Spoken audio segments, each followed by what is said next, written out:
सभी प्यारी साथ संगत को जय बाबा जी की। प्यारी साथ संगत, आप सब लोग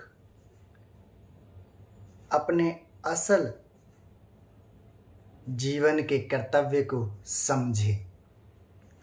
इस कर्तव्य को पूरा करने के लिए बहुत सारे यत्न, उपचार आदि साधनाओं का उपयोग किया जा रहा है, पर इस मन को आज तक कोई शांत नहीं कर पाया है।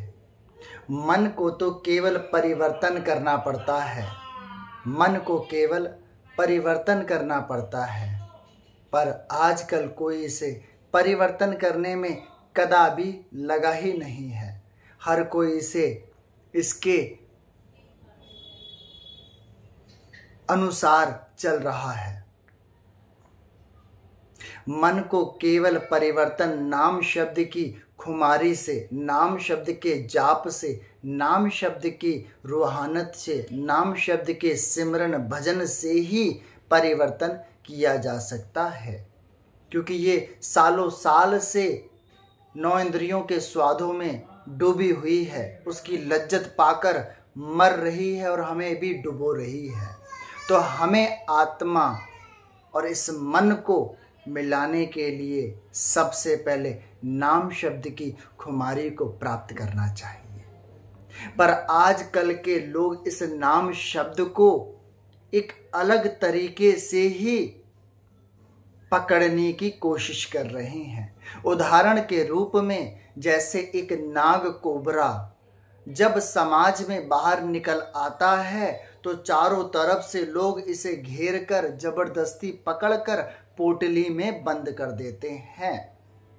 जिस व्यक्ति के पास ये पोटली रहती है या इसके आसपास जो लोग रहते हैं, उनके मन में खौफ, डर, भय बना रहता है कि कब ये निकलेगा और हमें डस लेगा। इसी प्रकार जब तुम अन्य उपचार, उपासना या कोई भी क्रिया कर कर इस मन को दबाने की कोशिश करते हो, तो एक दिन ये उसी नाग के रूप में बाहर निकलकर आपको डसने की कोशिश करेगा। पर यही कला जब भौतिक संसार में कोबरा नाग निकल आए, उसे कोई समझदार व्यक्ति सूझ के बूझ के पकड़कर उसके गले से जहर की थैली निकाल दे और उस नाग को क्यों ना खुला ही घर में रखे, तो फिर कोई खौफ नहीं, फिर कोई डर नहीं, फिर कोई गम नहीं, फिर कोई भय नहीं। ऐसे ही मन रूपी नाग को आप बिल्कुल आराम से, संयम से, मान मर्यादा से समझाते हैं, बुझाते हैं, नाम शब्द की खुमारी देकर उसके मन से जहर निकाल देते हैं, क्रोध, अहंकार, लोभ, ईर्षा, मोह माया का, तो ये मन कभी भी चाहकर तुम्हें कभी भी डूबने नहीं देगा, तुम्हारा साथ देगा भजन सिमरन करने में, उस आत्मा में परमात्मा को खोजने के लिए सहायक बनेगा। तो मेरे प्यारों, इस मन की जो मैं कहानी आप सबको बता रहा हूँ, ये हकीकती है जो मैंने अपनी ज़िंदगी में घटित करी है और मैं बताने लायक हूँ, इसलिए बता रहा हूँ। बहुत लोग मन के अधीन, मन की पूजा, मन की अर्चना, मन की साधना, मन को धार कर ही आगे बढ़ते हैं।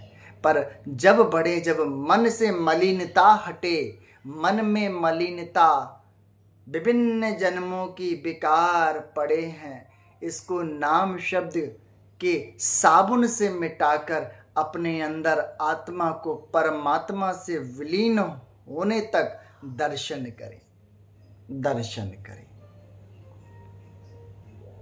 संत दर्शन से विवेक जागृत होता है, संत के चरणों से दर्शन करके मोक्ष प्राप्त होता है। संतों की वाणी को सुनकर, देखकर आपके जीवन में परिवर्तन आता है।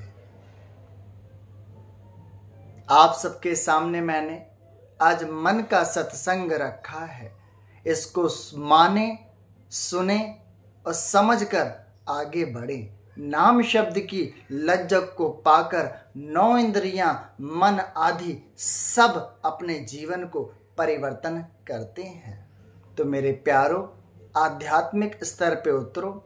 इस जगत दुनिया भौतिक संसार में शांति रूपी कोई चीज नहीं है, होती तो आज सबको ही शांति प्राप्त होती। पर असल शांति इस भीतर है, इस घट चक्र के अंदर है, जिसको आज तक हम ढूंढ नहीं पा रहे हैं। हम बाहर के प्रलोभन आदि साधनों में फंसे जा रहे हैं। इन्हीं साधनों में हम फंस रहे हैं और हमारे पूत कपूत, हमारी आस औलाद भी फंसेगी। तो क्यों ना हम पहले ही जागृत हो जाएं, समझदार हो जाएं, अच्छे संत का दामन पकड़कर आगे चल दें। तो मेरे प्यारों, आगे बढ़ें, इस जीवन के असल सत्य को जानकर आगे बढ़ें। जब तक के लिए आप सबको प्यार भरी सतनाम जी, सतनाम जी, सतनाम जी।